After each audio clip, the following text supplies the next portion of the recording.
करेंगे हमारा भौतिक विज्ञान का नेक्स्ट चैप्टर। फर्स्ट चैप्टर हमने किया था एसआई मात्रक। देखिए अभी जो सारे एग्जाम होंगे एचएसएससी कंडक्ट करेगा, तो उसमें साइंस के 15 क्वेश्चन उन्होंने सिलेबस में मेंशन किए हैं। तो साइंस के वो 15 क्वेश्चन कुछ भी आ सकते हैं, पढ़ना हमें पूरा ही सिलेबस पड़ेगा। तो आज हम स्टार्ट करेंगे विज्ञान की महत्वपूर्ण शाखाएं। तो देखिए बच्चों, हम पढ़ते हैं विज्ञान की 3 शाखाएं, जैसे कि फिजिक्स, केमिस्ट्री, बायो, भौतिकी, रसायन विज्ञान और जीव विज्ञान। तो आज हमारा भौतिक विज्ञान का सेकंड चैप्टर है। तो फर्स्ट चैप्टर आप सबने देख लिया होगा। कोई डाउट है आपका तो वो कमेंट सेक्शन में जरूर राइट करो, और अगर आप ये चाहते हो कि हमें ये चैप्टर पढ़ना है तो वो भी आप जो कमेंट सेक्शन में जरूर लिखें, ताकि मैं उसी के ऊपर आपकी वीडियो लेक्चर बनाऊं। तो अब देखिए हमारा चैप्टर विज्ञान की महत्वपूर्ण शाखाएं। तो विज्ञान में 3 शाखाओं के अलावा भी बहुत सारी क्या है शाखाएं हैं। तो हम स्टार्ट करेंगे मेनली शाखाओं से, जैसे कि जो कि कल्चर से रिलेटेड होते हैं, और ये सारी क्या है इंपॉर्टेंट है। तो देखिए फर्स्ट ऑफ ऑल हमारे पास है एपीकल्चर। एपीकल्चर इंग्लिश में साथ में ही लिखा हुआ है। अगर आप में से कोई इंग्लिश मीडियम स्टूडेंट है तो वो यहाँ से देख सकता है। एपीकल्चर क्या होता है बच्चों? एपीकल्चर होता है मधुमक्खियों का अध्ययन या मधुमक्खियों का पालन। तो आपने देखा होगा कि जब आप जाते हो बस में, तो साइड पे जो व्हाइट कलर के बॉक्स रखे होते हैं, उनमें क्या करते हैं, मधुमक्खियों को पाला जाता है। अब मधुमक्खियों को रहने का स्थान जो होता है, मधुमक्खियों के रहने के स्थान को बोला जाता है एपायरी। एपायरी, जहां पर मधुमक्खियों को रखा जाता है।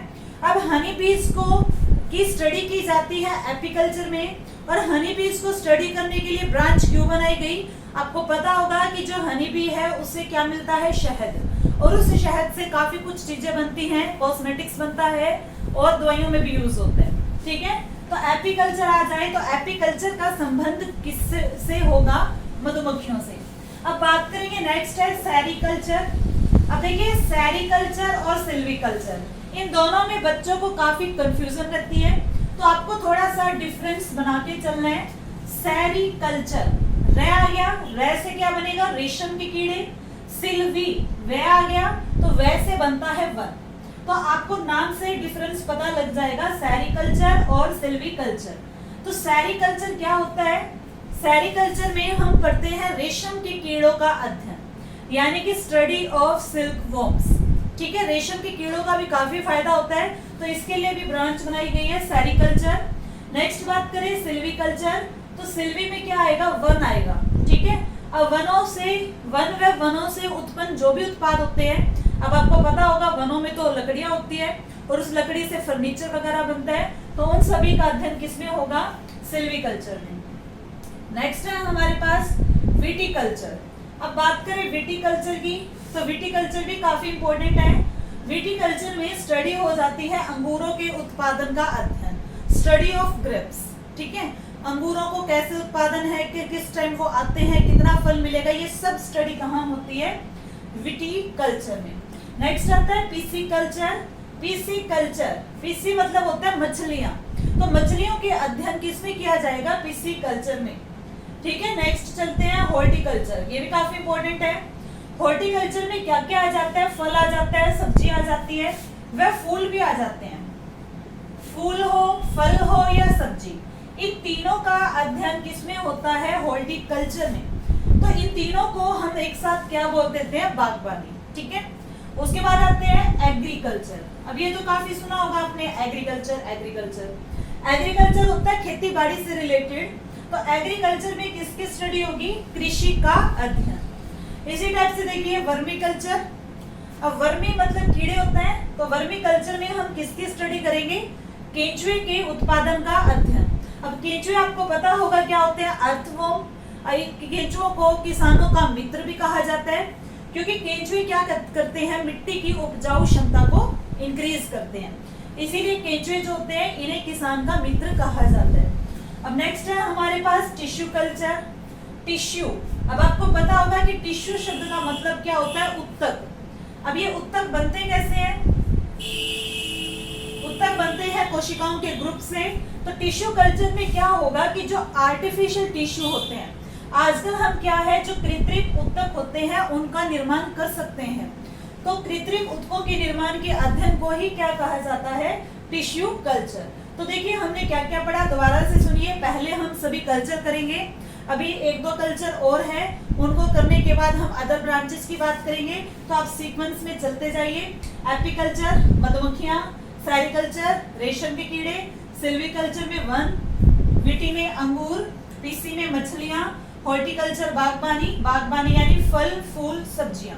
उसके बाद एग्रीकल्चर यानी कि कृषि, वर्मीकल्चर यानी कि केंचुए का, और टिश्यू कल्चर में हो जाएगा ऊतकों के, कौन से ऊतक, आर्टिफिशियल ऊतकों का अध्ययन। 9 हमने पढ़े। नंबर 10 पे देखिए अर्बोरिकल्चर। पहले हम सभी कल्चर करेंगे, फिर हम चलेंगे सीक्वेंस में। जो मानव शरीर से रिलेटेड अंग हैं उन अंगों का अध्ययन किस शाखा में किया जाता है।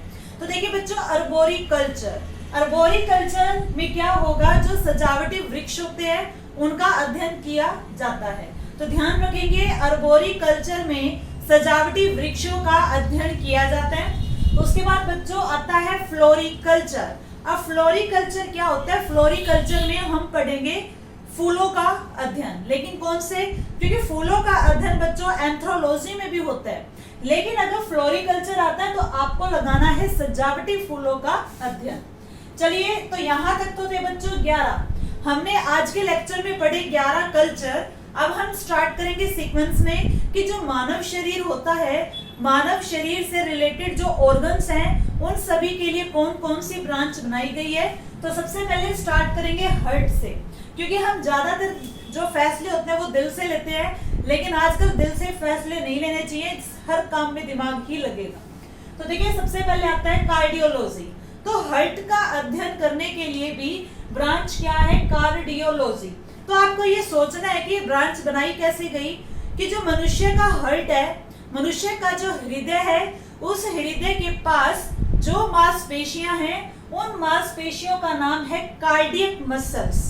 ध्यान से सुने, हमारा जो हार्ट है, हमारे हार्ट के पास जो मांसपेशियां हैं उनका नाम है कार्डियक मसल्स। तो इसीलिए साइंटिस्टों ने भी क्या किया, ब्रांच का नाम भी क्या बनाया, कार्डियोलॉजी।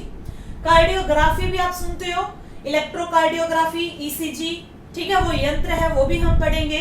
तो कार्डियक शब्द कभी भी आता है साइंस में, विज्ञान में, तो कार्डियोलॉजी का मतलब होता है हृदय का अध्ययन। उसके बाद आता है न्यूरोलॉजी। अब बात करें न्यूरोलॉजी की, तो न्यूरो का मीनिंग होता है न्यूरॉन, और न्यूरॉन इंग्लिश में बोलते हैं, हिंदी में तंत्रिका कोशिका। देखिए न्यूरॉन होती है तंत्रिका कोशिका, यानी कि न्यूरोलॉजी में आपने सुना होगा न्यूरोलॉजिस्ट, जैसे कि लकवा वगैरह हो जाता है तो न्यूरॉन खराब हो जाती हैं, बॉडी की डैमेज हो जाती है, तो न्यूरोलॉजी में हम पढ़ते हैं तंत्रिका तंत्र का अध्ययन। उसके बाद आता है मायोलॉजी। अब मायोलॉजी की बात करें तो मयो में हम पढ़ते हैं मांसपेशियों का अध्ययन। अब आप सोचोगे कि मयो से मांसपेशियां कैसे बनाई। देखिए हमारे जो ये मसल्स है, मांसपेशियां हैं, इनमें 2 तरह का प्रोटीन होता है जिसका नाम है एक्टिन और मायोसिन। तो मायोसिन प्रोटीन से यहाँ पर ब्रांच बनाई गई है मायोलॉजी। तो मायोलॉजी में स्टडी किसकी होती है, मांसपेशियों का अध्ययन। उसके बाद है डर्मेटोलॉजी। अब ये तो आपने सुना होगा, देखिए डर्मीकूल आया, डर्मीकूल गर्मियों के मौसम में पाउडर लगाते हैं, पाउडर का नाम है डर्मीकूल। डर्मी का मतलब त्वचा, कूल मतलब ठंडा, यानी कि गर्मियों में हम त्वचा को ठंडा करना चाहेंगे। तो डर्मेटोलॉजी में क्या बनेगा, डर्मेटोलॉजी में हो जाएगा त्वचा का अध्ययन। आपको ऐसे ही कनेक्ट करके याद करने पड़ेंगे, अदरवाइज ये ब्रांचेस बहुत सारी बन जाती हैं। अब बात करें नेफ्रोलॉजी की, तो देखिए नेफ्रो से बनता है नेफ्रॉन। अब नेफ्रॉन क्या होता है, नेफ्रॉन होता है हमारे पास 2 किडनी है, 2 गुर्दे हैं, तो किडनियों में जो छोटी यूनिट्स होती हैं, देखिए हमारी किडनियों में भी छोटी छोटी इकाइयां होती हैं, उन इकाइयों को हम बोलते हैं नेफ्रॉन, जो कि ब्लड को शुद्ध करने का कार्य करता है। तो नेफ्रोलॉजी में क्या होगा, किडनी का अध्ययन। उसके बाद आते हैं फ्रेनोलॉजी। अब फ्रेनोलॉजी रिलेटेड है खोपड़ी से, यानी कि फ्रेनोलॉजी में हम स्टडी करते हैं खोपड़ी का अध्ययन। उसके बाद आता है हेपेटोलॉजी। हेपेटोलॉजी, हेपेटो ये शब्द रिलेटेड है हमारे लीवर से, तो इसमें स्टडी किसकी होगी, लीवर की, तो ये बन जाएगा लीवर का अध्ययन। उसके बाद आता है ओटोलॉजी। ओटोलॉजी में क्या होगा, कान का अध्ययन, ठीक है। इसी टाइप से चलते हैं ऑप्थाल्मोलॉजी। ऑप्थेल्मोलॉजी में आंख का अध्ययन होता है। तो देखिए हम क्या कर रहे हैं, 11 तक तो हमने पढ़े हैं कल्चर, उसके बाद हम क्या पढ़ रहे हैं कि जो मानव शरीर से रिलेटेड अंग है उन सभी का अध्ययन किस शाखा में किया जाता है। तो इनके अलावा भी और ब्रांचेज है वो भी हम करेंगे। तो यहाँ ब्रांच हमारी जो कि रहेगी राइनोलॉजी। राइनोलॉजी में किसका अध्ययन होता है? तो हम क्या कर रहे हैं बच्चों, हम कर रहे हैं कि जो मानव शरीर से रिलेटेड संबंधित हमारी विज्ञान की शाखाएं हैं। देखिए आपने सुना होगा साधारण जुकाम, कहते हैं कि साधारण जुकाम जो होता है वो वायरस से होता है, और कौन सा वायरस होता है? राइनो। यानी कि राइनोलॉजी में हम किसका अध्ययन करेंगे? नाक का, क्योंकि राइनो वायरस जो होता है जुकाम का कारण है, और जुकाम का सीधा सीधा प्रभाव नाक पे पड़ता है। तो राइनोलॉजी में हम किसका अध्ययन करेंगे? नाक का। उसके बाद देखिए नेक्स्ट है हमारे पास कैलोलॉजी। कैलोलॉजी में अध्ययन होता है सौंदर्य का, मनुष्य की जो सुंदरता है उसका अध्ययन भी एक ब्रांच में किया जाता है जिसे हम बोलते हैं कैलोलॉजी। उसके बाद आता है ओनिरोलॉजी, तो ये भी इम्पोर्टेंट है। ओनिरोलॉजी में हम स्वप्नों यानी सपनों का अध्ययन करते हैं। सोने के बाद जो हम कल्पना करते हैं उन्हीं को क्या बोला जाता है? सपने, ड्रीम्स। उनका अध्ययन करने की विधि की ब्रांच बना दी जिसे हम बोलते हैं ओनिरोलॉजी। उसके बाद चलते हैं, सबसे पहले क्या आती है? कोशिका। कोशिका देखिए अब हम यहाँ से पढ़ेंगे ब्रांच, और ये भी पढ़ेंगे कि एक मनुष्य का, एक जीव का निर्माण किस तरीके से हुआ। तो बात करते हैं कोशिका की। आपको पता होगा कि मानव शरीर की सबसे छोटी इकाई कोशिका है। हमारा शरीर किससे मिलकर बना है? कोशिकाओं से। तो कोशिका क्या है? कोशिका को क्या बोलते हैं? सेल बोलते हैं। तो कोशिका का अध्ययन किसमें होगा? साइटोलॉजी। देखिए इंग्लिश में साइटोलॉजी और हिंदी में भी एज इट इज क्या लिखा जाता है? साइटोलॉजी। देखिए साइटोलॉजी किससे रिलेटेड है? सेल से। हम पढ़ेंगे कोशिका का चैप्टर, और कोशिका के मुख्य भाग 3 होते हैं। जैसे कि कोई कोशिका है, बीच में होता है केंद्रक, ये है केंद्रक झिल्ली, ये कोशिका झिल्ली, और यहाँ पर होता है तरल पदार्थ। कोशिका का तरल पदार्थ जिसे कहा जाता है कोशिका द्रव्य। तो कोशिका द्रव्य को इंग्लिश में बोला जाता है साइटोप्लाज्म। तो बच्चों देखिए साइटोप्लाज्म से निकालकर बनाई गई है साइटोलॉजी, यानी कि साइटोलॉजी सेल से ही रिलेटेड है। तो साइटोलॉजी में किसकी स्टडी की जाती है? सेल की। उसके बाद आता है बच्चों, कोशिका से मिलकर क्या बनता है? टिश्यू। अब टिश्यू क्या होता है? उत्तक। उत्तक किसे कहते हैं? कोशिकाओं का समूह। कोशिकाएं मिलकर किसका निर्माण करती है? उत्तक का। तो उत्तक को इंग्लिश में बोला जाता है टिश्यू, और उत्तकों का अध्ययन किया जाता है एक शाखा में जिसे बोलते हैं हिस्टोलॉजी। तो ये ध्यान रखिए, हिस्टोलॉजी में उत्तकों का अध्ययन होता है। उसके बाद देखिए जैसे कोशिकाओं से मिलकर बना उत्तक, उत्तकों से मिलकर क्या बनता है? अंग बनता है। अंग को क्या कहा जाता है? ऑर्गन। तो ऑर्गन जो है बच्चों किससे मिलकर बना? जैसे आंख है, आंख किससे मिलकर बनी है? उत्तकों से। उत्तक में क्या है? कोशिकाएं हैं। तो अंगों का अध्ययन कहलाता है ऑर्गेनोलॉजी। तो ये तो नाम से ही बना, अंग, ऑर्गन, ऑर्गेनोलॉजी। उसके बाद देखिए अंग से मिलकर बनता है अंग तंत्र, जिसे हम बोलते हैं ऑर्गन सिस्टम। तो ऑर्गन सिस्टम, और ऑर्गन सिस्टम से मिलकर बना जीव। जीव यानी कि ऑर्गेनिज्म। ऑर्गेनिज्म को हम क्या बोल देते हैं? बायोलॉजी। बायोलॉजी में किसका अध्ययन होता है? जीवों का। तो देखिए यहाँ तक हमने ब्रांच करी 23, ये बन गई है 24 नंबर पे। 25 पे हमने किया हिस्टोलॉजी, और 26 पे हमने किया ऑर्गेनोलॉजी, और 27 पे हमने किया बायोलॉजी। तो ये एक लेवल भी है कि एक जीव कैसे बना। तो इस तरीके से हमने यहाँ तक कर ली है 27 शाखाएं। चलिए तो देखिए बच्चों अब हम बढ़ते हैं नेक्स्ट ब्रांच जो कि हमारी है ओडेंटोलॉजी। ओडेंटोलॉजी तो आपने सुना होगा डेंटिस्ट। तो डेंटिस्ट क्या होता है? जो दांतों का इलाज करता है, यानी दांतों को जो देखता है वो डेंटिस्ट होता है। तो यहाँ से भी क्या बना? ओडेंटोलॉजी मींस दांतों का अध्ययन। इसी टाइप से ऑस्टियोलॉजी। अब ये ध्यान रखना है बच्चों आपको कुछ कि जो ऑस्टियो शब्द है वो कहीं भी आता है तो अपने साथ हड्डियां लेकर आता है। ऑस्टियो का मतलब होता है हड्डियां। तो ऑस्टियोलॉजी में किसका अध्ययन होगा? हड्डियों का अध्ययन। इसी टाइप से नेक्स्ट ब्रांच है फाइकोलॉजी। फाइकोलॉजी या फिर एल्गोलॉजी, दोनों का एक ही मतलब होगा। फाइको हो या एल्गो, एल्गी मतलब काई होती है, शैवाल हिंदी में बोला जाता है।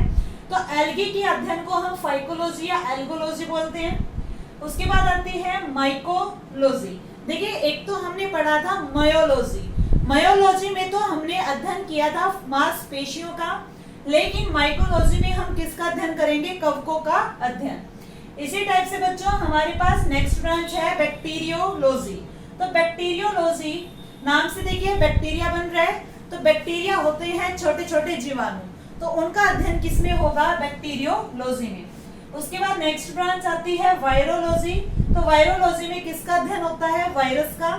इसी टाइप से चलते देखिए ये दोनों कितनी इजी हैं, नाम से ही आपको आंसर देना है। सारोलॉजी, सारोलॉजी होता है छिपकलियों का अध्ययन, छिपकली होती है लिजर्ड, तो सारोलॉजी में छिपकलियों का अध्ययन किया जाएगा। आर्कियोलॉजी, देखिए तो आर्कियो का मतलब होता है सांपों से, स्नेक से, तो आर्कियोलॉजी में किसकी स्टडी होगी, सांपों का अध्ययन।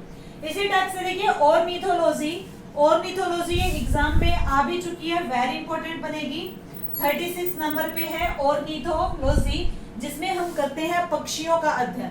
तो देखिए इसमें क्वेश्चन जो था साइंस का रीजनिंग में बना रखा था, उन्होंने क्या दिया कि जिस तरीके से साइकोलॉजी का संबंध किससे होता है, मस्तिष्क से, तो आप बताइए कि ऑर्निथो का संबंध किससे होगा, पक्षियों से। यानी कि जो ये चैप्टर है उसका थोड़ा सा रीजनिंग में क्वेश्चन बना के डाल दिया, तो आपको ये सब पता होना चाहिए कि किसका संबंध किससे है। ओडेंटो में टीथ आ जाएंगे, ऑस्टियो में हड्डियां, फाइको में एल्गी, माइको में आएगा कवक, बैक्टीरियो में बैक्टीरिया, वायरो में वायरस, सारोलॉजी में छिपकली, आर्फियो में सांपों का और ऑर्निथो में पक्षियों का। तो ये थी बच्चों आज हमारे इस लेक्चर में हमने टोटल ब्रांच की है 36। तो देखिए विज्ञान की शाखाएं और भी हैं, हम सारी कवर करने की कोशिश करेंगे, क्योंकि पेपर में आजकल कहीं से भी कुछ भी डाल देते हैं, तो लेवल थोड़ा टफ किया तो उसके अकॉर्डिंग मेहनत थोड़ी हमें ज्यादा करनी पड़ेगी। तो इस लेक्चर को आप ध्यान से देखिए, अगर आपका कोई डाउट है तो आप कमेंट सेक्शन में राइट कीजिए, अगर आपको कोई और ब्रांच पूछनी हो वो भी आप राइट कर सकते हो। तो इसके बाद की जो नेक्स्ट ब्रांच है वो हम पढ़ेंगे नेक्स्ट लेक्चर में। Thank you.